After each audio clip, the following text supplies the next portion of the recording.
Assalamu alaikum, hürmetli zor kökçüler. Assalamu alaikum, Şarkı Türkistanlık aziz kırındaşlar.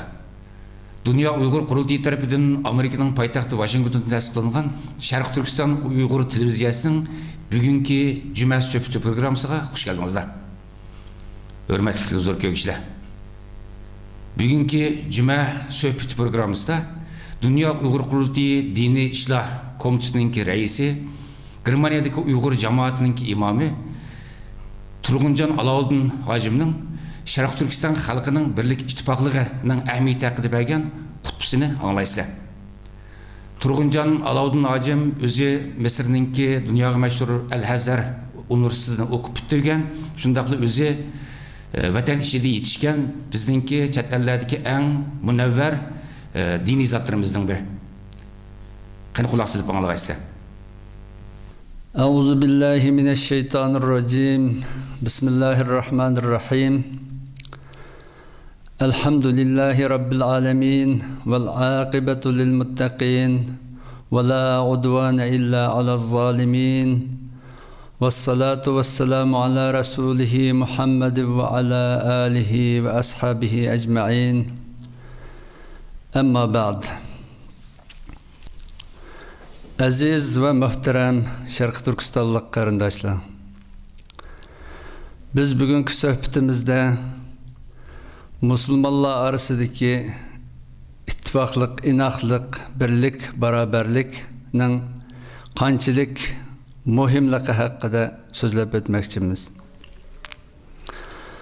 Cenab-ı Allah Kur'an-ı Kerim'de biz Müslümanların birlik ve beraberlik içinde inaklık, ittifaklık içinde ötüşümüzni emir kılıp bizge mundaqdaydı. Bismillahirrahmanirrahim. Ve'tasimu bihablillahi cemi'an ve la teferraku.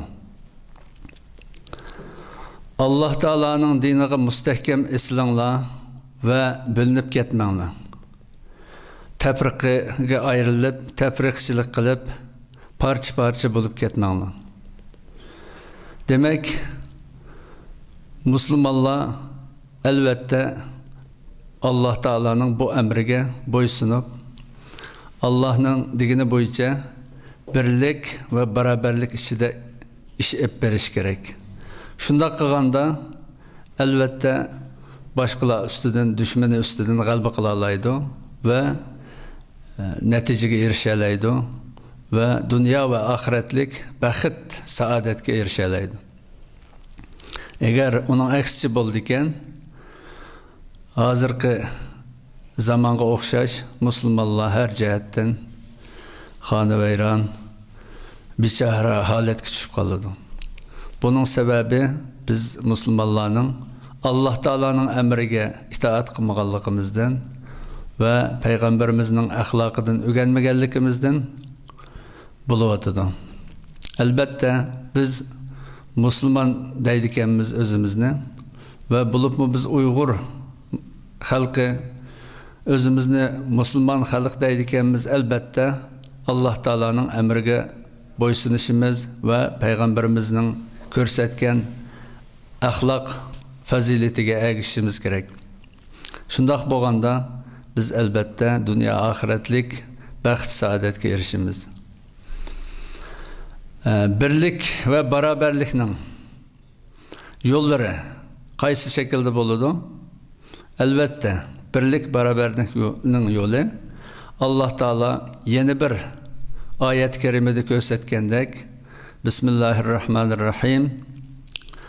Muhammedur Resulullah vellezine ma'ahu eşiddâ'u alel kuffâri ruhamâ'u beynehum. Hazreti Muhammed Aleyhisselam Allah'ın elçisidir. Ve onun bilen bille boğalla, yani onunla ergeçkelle, yani mümin Müslümanla, özara naiti yumuşak, naiti inak ittifak ötüdü. Ama kafirlağa, zalimlağa, düşmanege karta naiti kattık, naiti güçlük, naiti kahramanlarca güç gösterdi deydi. Yani demek Müslümanlar Bulupmu biz Uyghur Müslümanlar hazırkı devirde Allah Teala'nın muşu emrigi boysunuşqa naiti bek muhtajımız. Aşında kılganda Allah Teala'nın bu emrigi boysunuganda biz özara inak ittifaq birbirimizge mehriban, kuyumchan, yumuşak, illiq bolalaganda ve düşmanımız bolgan zalim Xitay hakimiyetiga qarshi özümüzün gücünü gevdilendireligende birlik, beraberlik işide şu zalimlarga karşı vatanımızın azatlığı, müstakilliği ve hürliki üçün birlikte inaklık, birlik, beraberlik işide küreş kılalığa vaktimizde Allah Teala elbette bizge nusret berdi ve biz galba kılımız ve bu dünyada özümüzün müstakil, erkin devletini kuralayımız ve o dünyada mı Allah Teala'nın rahmetine erişip o dünyadaki rahat cennetke erişeleyimiz.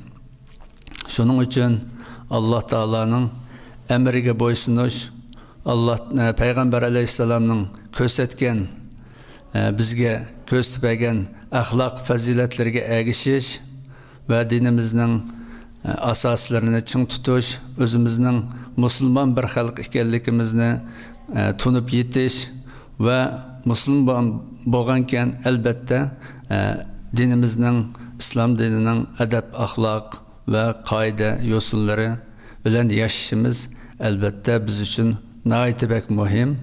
Allah Teala hemmimizni birlik ve beraberlik içinde aşu vatanımızın azatlık üçün, aşu Müslüman halkımızın hürlük üçün, aşu Müslüman vatanının azatlıkı müstakillik üçün birlikte mörünü mürgütürep, birlikte hemkarlaşıp, kolumuzdan kelgence Peygamber Aleyhisselam'ın hadis-i şerifte degendek kim ki bir yaman işini görse, münker bir işini görse, yani zulümni görse,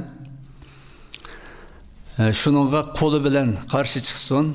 Eğer kolu bilen kılışki imkaniyet bulmasa, tili bilen karşı çıksın. Eğer onunla mı imkaniyeti bulmaganda, dili bilen karşı çıksın, inkar kılsın. Yani şunu kabul kılmasın. Degen hadis-i şerifinin mezmunu boyunca elbette biz kolumuzdan neme kelse şunun bilen özümüzün bizni yok kılışını qaslayotgan, bizni izlayotgan, bizning erkinligimizni cheklayotgan, bizning dinimizni yo'q qilaman deyotgan, millatimizni yer yuzidan yo'q qilaman deyotgan shu zolim Xitoy hokimiyatiga qo'limizdan kelgan shaklda qarshi chiqib, shu zulmga yo'qotish uchun birlik va barabarlik ichida ish qilishga nasib qilsin. Va axiru davana alhamdulillahi rabbil alamin. Rahmat.